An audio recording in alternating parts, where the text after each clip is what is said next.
Happy New Year, everybody.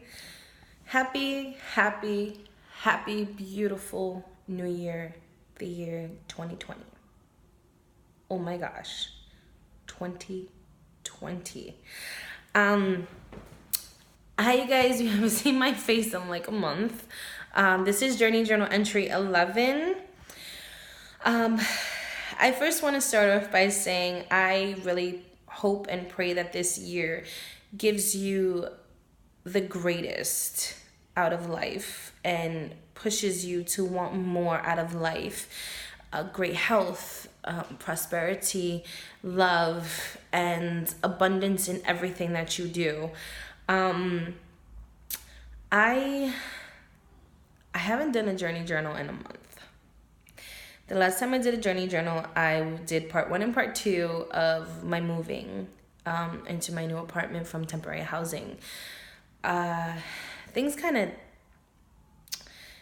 I didn't stay consistent with my journey journals for a couple of different reasons that we'll touch base on, and some things that are personal that I can't touch base on as yet. Um, but that will one day we will have a discussion about it, and I will talk about it. Um, as of right now, I'm just really looking forward to this year and the next decade and a lifetime after that. I'm really looking forward to just really going out there and pushing myself to my fullest potential with all my strength through God. For His grace and His mercy, I thank Him every day for. And really pushing for what I desire for myself and for my family. Um, I'm really looking forward to peace and joy and blessings upon blessings. You guys, the last time in my journey journal, I really wanted to do a journey journal the next day. I just really wasn't feeling up to it. The same day that I moved into my apartment is, you know, when you through certain situations in life, there are always things that you cannot avoid.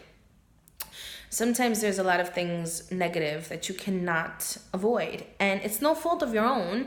It's just sometimes you are surrounded by people who choose to be problematic. And sometimes, again, that is no fault of your own. You just have to know how to move through these situations and avoid unnecessary situations. And sometimes it's not the easiest, but sometimes it is. In my situation, as many of you all know, I moved from temporary housing into my apartment. And the very first night being in my apartment, not even an hour in, and the downstairs neighbor, I met her when we first came in. And, she introduced herself, I introduced myself, but when a person doesn't really make eye contact with you, it's kind of really hard to have a conversation or to kind of trust what they're saying to you. And in this situation, eye contact was very, very poor. And I believe first impressions are everything. I believe first impressions, they kind of help you to feel out the person. They kind of get a vibe of that person, if you know what I mean. So already I wasn't so comfortable, especially with no eye contact and like the rolling of the eyes and the looking this way and the looking that way. And, teach his own. I don't judge. Just leave it the way that it is. It is what it is. I literally did not think,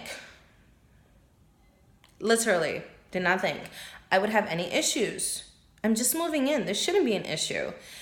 Literally no more than an hour moving in. Well, coming into the apartment, because technically I didn't move anything in just as yet. My bell is already being rung. And I'm just sitting there and I'm like, nobody knows where I live. Why is this bell being rung right now? I'm like, oh my gosh, I hope it's not a person who's looking for a person who was here before I. Anyway, coming to find out, you guys, it was the tenant from downstairs.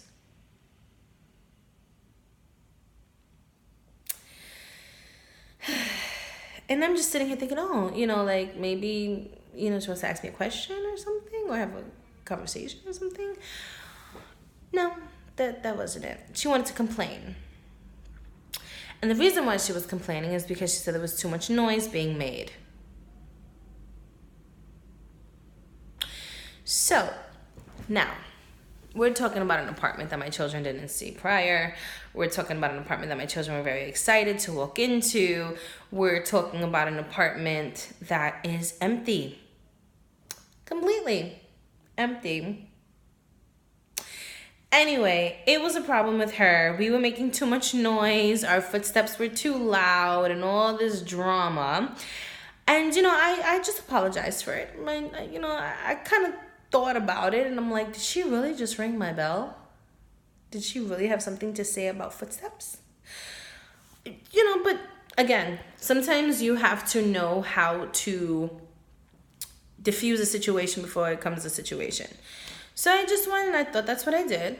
You know, I was like, oh, okay, I apologize, you know, whatever. Went back into my door. That's it. Then the next day comes. Can you try to keep it down? There's a lot of noise, and I don't know if you were told, but these walls are thin.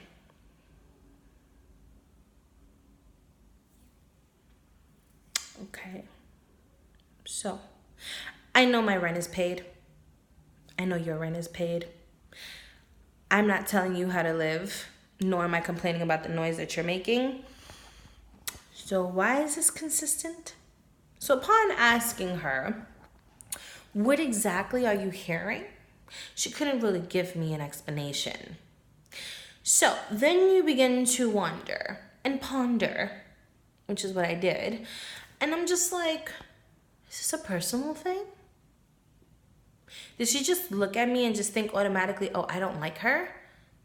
I mean, I do get that a lot. I don't know why people do that to me. I guess I have one of those faces. But I also get the people that love and adore me instantly. So I don't know why that is. So we're just going to cut that out there.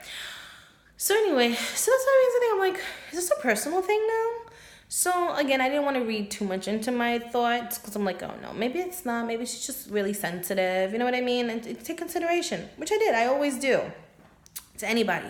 And it's a consideration the first night when she you know, had a concern. I took consideration the second time when she had something to say.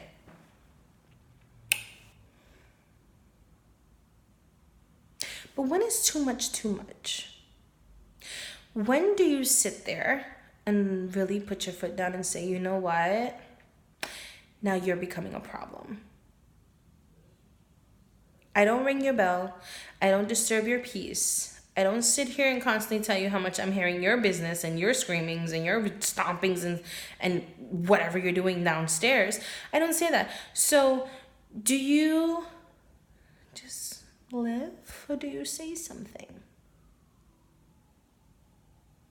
Yeah, no, I said something. I had to say something. Because at the end of the day, it's just like, it's disgusting. Whatever your situation is, whatever your problem is as a person, that has totally nothing to do with me. Period. So I'm not going to allow you to keep disturbing my peace because you feel whatever is not to your liking. People like that really get under my skin. But I know that you have to give chances. And I know that you have to be understanding. And I am totally an understandable person. I don't like when people take advantage of that and they feel they could keep on and keep on and keep on. It's like they just push you to your core, like push you to your limit on purpose. So, you know, there's always a way to say and express yourself. You don't have to be hostile. You don't have to be disrespectful. You don't have to sit there and be rude.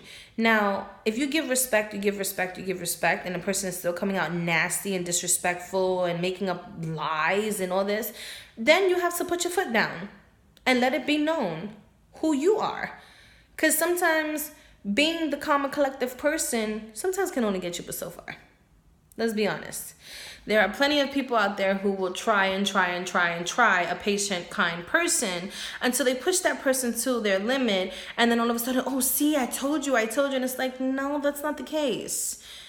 You can't keep pushing people in a negative direction and continuously expect something positive. A person can only take but so much. And there are really good people out there who will really tune you all the way out and not give two craps about what you say. And then there are people out there who will sit there and take it very offensive if they're being apologetic and considerate of how you're feeling and trying to cope, and manage their situation in order for your comfortability.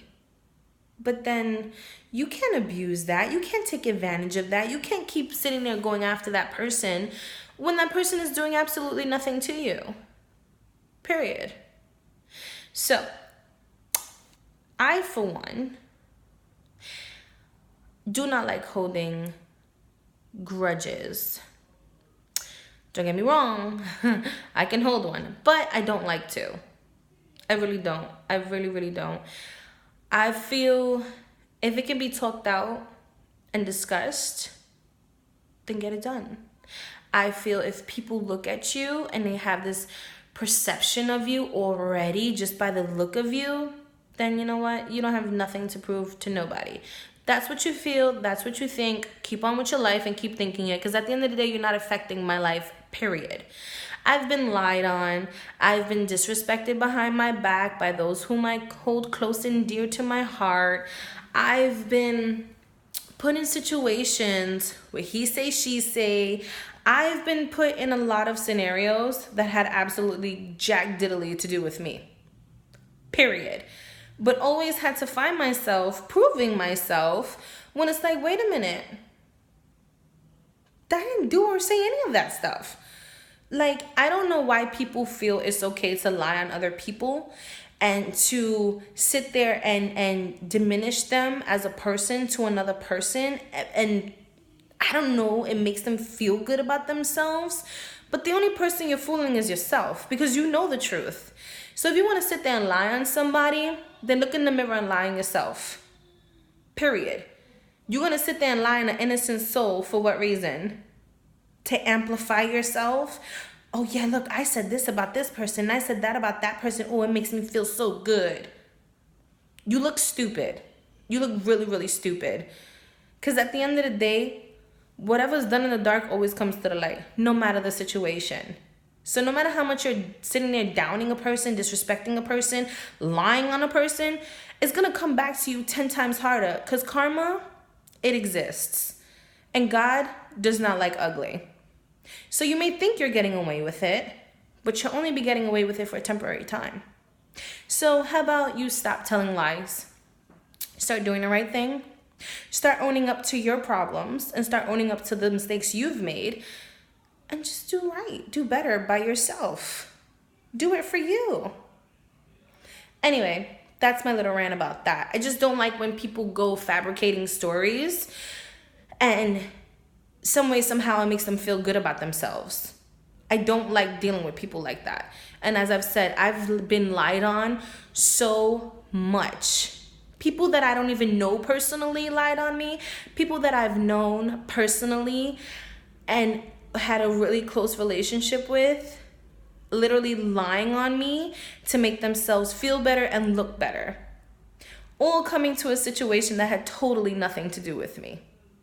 So, I've been on both ends. And in this scenario, this is about a person who doesn't even know me, but wants to fabricate stories on me. I'm just moving into this apartment. It's only been a month. And the very first day, she had something to say. So like I said, every time there's a positive, you always have your negatives. I know in my life, that stands to be 100% true. Okay. So that's something that I've been dealing with while living in this beautiful apartment. This apartment is beautiful. It's beautiful. It's comfortable. There's so much that I want to do. It's like so much creativity that is about to happen in this apartment. Like, and then you just always have that one person. It's just always that one person. But so that's that. Also, I lost my phone. I had lost my phone while riding the bus in my purse. It was a day. I was rushing. I was tired. I've been going on and off with my insomnia. Haven't been able to really sleep as much as I would like, but this is something I've been going on and off with for quite some time. So just rushing off the bus to my stop, and like I left my whole bag. Please don't ask me how. I really don't know how to answer that. But I lost it. And I had to get a new phone. That was another reason why I couldn't do my journey journals. I had to get a new phone. I haven't been feeling my best. Just dealing with personal issues that I cannot discuss at this moment. But the time will come when I will be able to. And just being pulled left and right with certain situations and things of that nature. So I just wanted to say, when I gave my intro for wanting to do journey journals, I meant it. I meant every word. I meant every word about wanting to be, honest and out there, and I meant every single word. I'm grateful for the feedback that I received when I wasn't doing my journey journals, the concern and curiosity, like, oh my gosh, like what happened? Why are you not doing the videos anymore? I was tuning in and I love watching them. And sometimes you never know how much of an inspiration you can be to a person whom you don't even know is interested or you're an example to, and I've been amazed by the people whom have contacted me because, I have friends on Instagram, I have friends on Facebook, I have friends on Snap, but it's not sometimes all the time where I get to speak to certain individuals, or, some are family members that are very distant, some are friends that I've known since childhood, but I never knew venturing into this, the amount of love and support that I would receive would be so vast. Like it's a lot. And then on top of that, I didn't know how much of an inspiration I could become to a person or people in such a short amount of time frame. It's amazing. It's beautiful. It's shocking. It's like, I'm in a position right now where it's just like, I'm so grateful that I did this. I'm so heartbroken that I couldn't do a video in a whole month and keep up with my journey journals as I wanted, as I promised, and I want to keep so strongly to my word. Just sometimes life throws these curveballs at us, and it's just like, again, you have to strategize and you have to get through it. It's just what it is. So I also wanted to talk to you guys about something that I've been dealing with since I was 8 years old. And it's called vasovagal syncope. And I've been suffering from it since I was 8. It's basically faint spells. And they can happen at any given moment sometimes. Sometimes they're well controlled. Sometimes it kind of all depends on my environment. But it doesn't affect my daily life at all. It doesn't affect me being a beautiful, great mother to my beautiful children. It doesn't affect motherly duties every day. It doesn't affect my duties as a mother, as a person every day. I'm still able to keep up with tasks. I'm still able to do everything that I'm supposed to do to keep my life going, period. There is no cure. It's just, for me, my nervous system is 10 times more sensitive than your average person's, if that kind of makes sense to you guys. It's common They say it's not super rare, super rare, but it's kind of in between. I can't really say it's very common either because it's not. It's kind of in between, kind of common, common not. And you know, I had my first experience, like I said, when I was 8 years old. I was in my cousin's godmother's house, and we were cutting up kiwis and strawberries to make oatmeal. I don't remember what happened after I cut a kiwi. I just remember waking up and surrounded by the ambulance and surrounded by my cousin and my cousin's godmother, and I'm just like laid out, like just looking around like, what just happened? Like, I completely blanked out, and every time I blank out, it's like I'm dreaming, like I fell asleep. And my godfather and my mom, you know, they rushed to the hospital, and they ran a bunch of tests on me and found nothing at the time. They kept me in the hospital for about 3-4 days, just numerous blood tests after blood test. And I had neurology tests done, and I had it was a bunch of different tests that I had done on me. It's like a test subject that day, literally. But they didn't find anything. But the thing is, it kept happening to me after that. And it was continuous.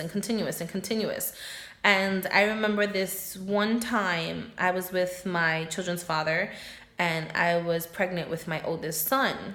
I think I must have been about maybe 5-6 months with him. I think it was about 5-6 months with him. And we went to the store to go get something to eat. And I remember just catching this massive headache. And I like I thought I laid my head on his shoulder, but I went to lay my head on his shoulder, but I never made it to his shoulder. I don't remember if I did. And I remember him telling me that I immediately like lifted up my head, my eyes were closed, and I like went straight into the freezer, the fridge where they keep the ices and stuff like that, and like my whole back hit it. And then I went to fall, but he caught me before I hit the floor and had to pick me up. And instantly I like opened my eyes and like caught a breath when he put a cold icy on my neck. And to be so honest with you, ever since that day, that's how I can immediately get out of the phase of wanting to faint. Like it doesn't really catch me, if you know what I mean. I could joke about it. I mean, it's life. It doesn't really catch me or you know, it doesn't really hit me to faint as long as I have something super cold on my neck. Like a whole frozen bottle of water can literally be placed on my neck during this phase, and I can almost completely melt the bottle. And it doesn't even faze me to have something super cold just sitting on my neck. It doesn't faze me at all. It's very weird. Very weird. Anyway,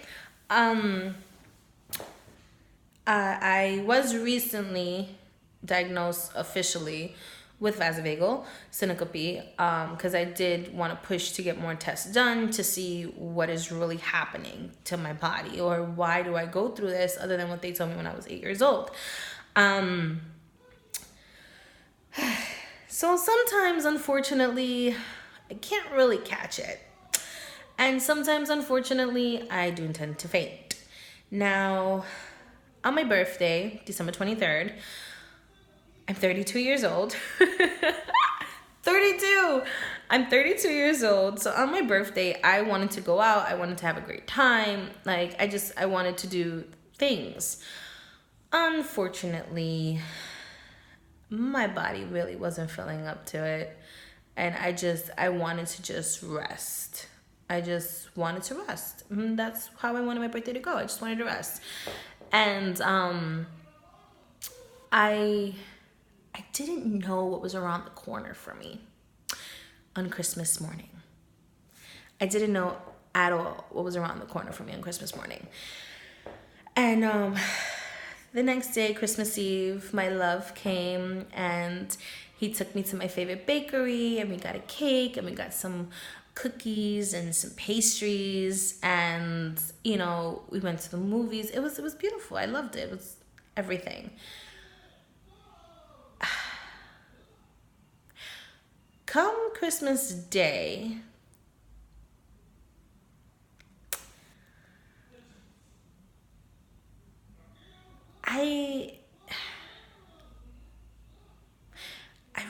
didn't expect what happened to happen. I was kind of going back and forth about this to even discuss my situation with my faint spells. I was like, should I, shouldn't I, shouldn't I? But it's me, it's who I am, it's part of me. I'm not ashamed of it. It's something that happens. We all have our vulnerabilities, and we all go through things that we don't want people to know, or we all are facing things that we don't want people to know, which is perfectly fine. If you want to keep your privacy, you keep your privacy. But for me, it is in my decision to talk about it, and I want to talk about it. And you never know, like I always say, what type of help you can be to another person. So on Christmas morning, I decided to go to the supermarket and get some items to cook with, and just like, toppers and stuff like that, of that nature. And I wasn't feeling so good. I just,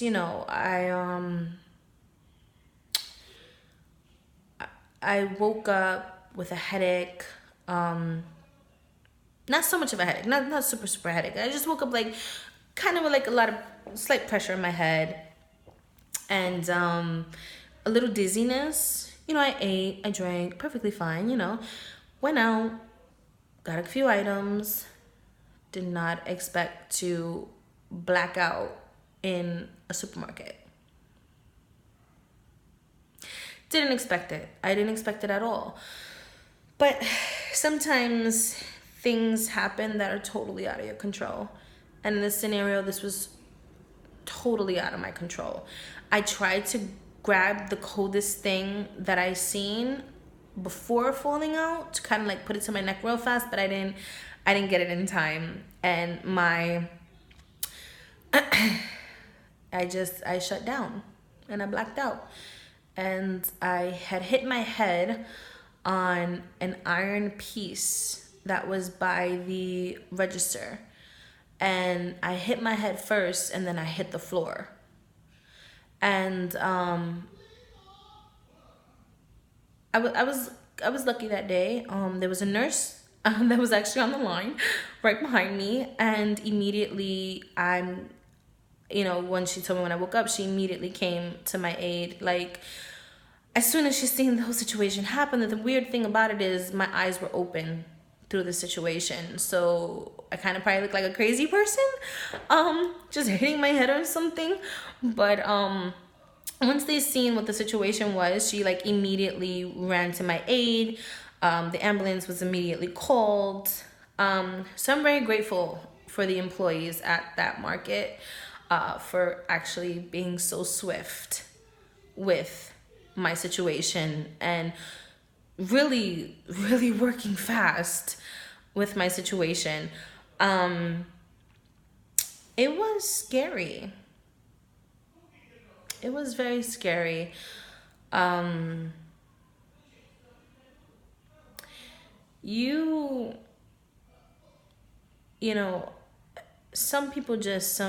people take life for granted. Others take their time to enjoy every little thing that they can. And some just are so blinded by life and don't pay attention to everything that's around them. And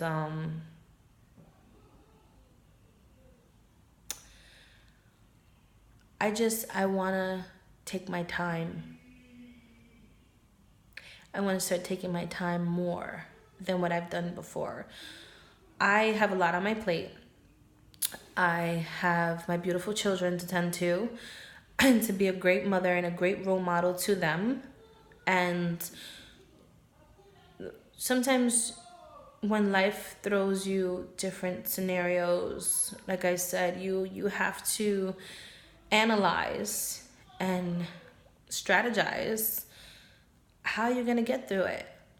It's not easy, but you have to take your time to understand and know what moves to make.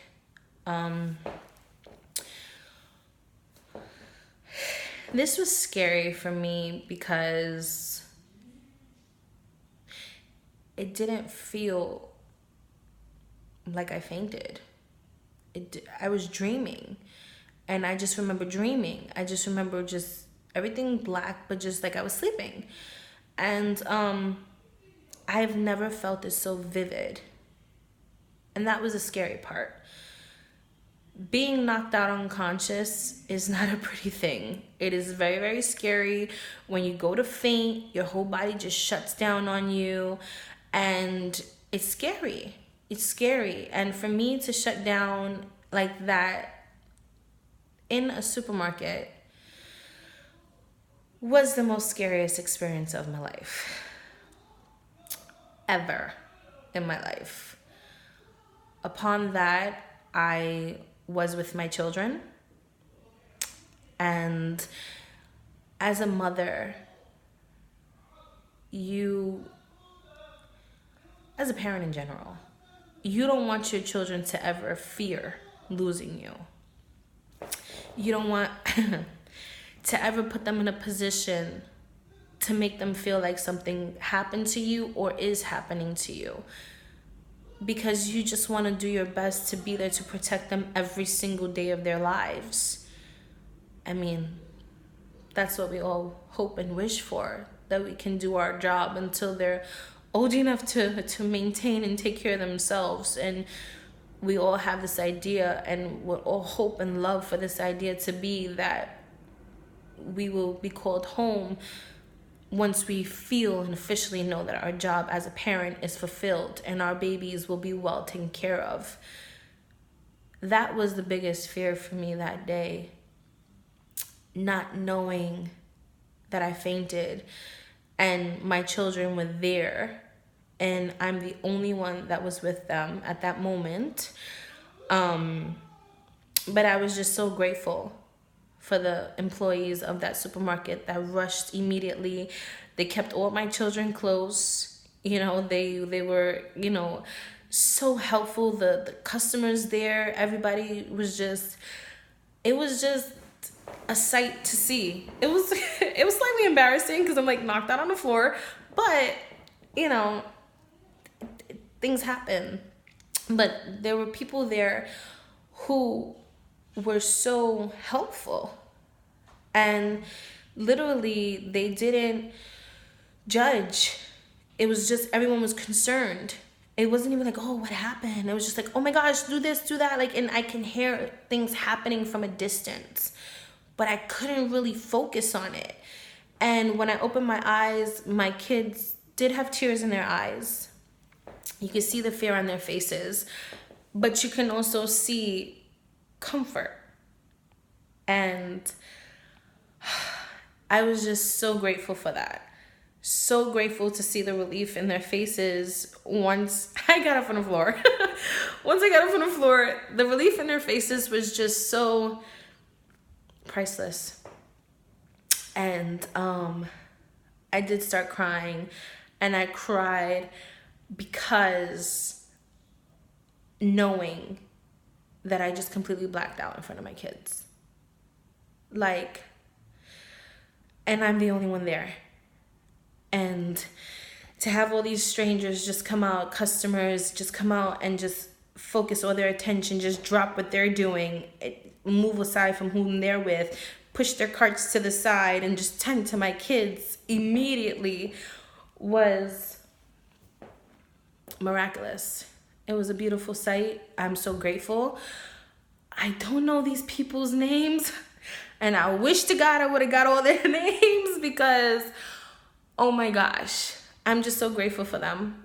I'm just so grateful for those people. I'm grateful for the staff. I'm grateful for how fast everything was handled. And I'm grateful to be alive. I'm grateful for, you know, just having that experience. I hit the floor pretty hard. Really, really hard. I had a knot right here. It was black and blue. It was just a unfortunate, very, very unfortunate turn of events. But I got through it by the grace of God and His mercy. My babies were safe. I was safe. I'm okay. I'm saying hi to you today. That was my Christmas morning, you guys. That was my Christmas morning. But my children ended up really enjoying their Christmas, eating a beautiful meal. They ended up sitting there and enjoying their gifts, and we were all just really, really grateful that day. All of us, my whole family was. And it was a Christmas to remember. Really, a Christmas to remember. So, again, do not take life for granted. None of us know when our time is. We don't. There's no sense in holding anger and animosity and regret and fear. There's just no sense in it. There's no sense in it. Whatever you want to venture out into the world to do, do it. Do it, do it, do it, and do it fast. Do it lovingly. Do it with every bit of heart that you got. And push, push, push. That's all I can say. I know that when I started this journey with my journey journals, I did express that I wanted to do sip and paints and soap making classes and cooking classes. I have not forgotten that. That is still going to happen. We are still going to be making soap. We are still going to be cooking. We are still going to be doing sip and paints, but only red wine. And we're still going to venture on this journey together. So please continue to stay tuned. I love you guys, and I thank you guys so much for watching my journey journals, for giving me feedback on my journey journals, for concern as to why my journey journals weren't being made. I truly, truly thank you guys. I truly, truly do. I did not expect such a rapid response in making my videos. I just see it as fun, and I'm excited to do it. So, with that being said, this is 2020. And we're still venturing on my book. We're still going to get that proposal. We're still going to sit there, and you guys are going to be right beside me as I'm doing my book signing. So stay tuned. Stay tuned, because this is a process that's going to be taking place really, really soon. And soon, a new blessing. A new beautiful blessing on the way. So, I love you guys. I thank you guys for watching, for tuning in, for your concern, for your messages. I love it, love it, love it, and I love you. Bye.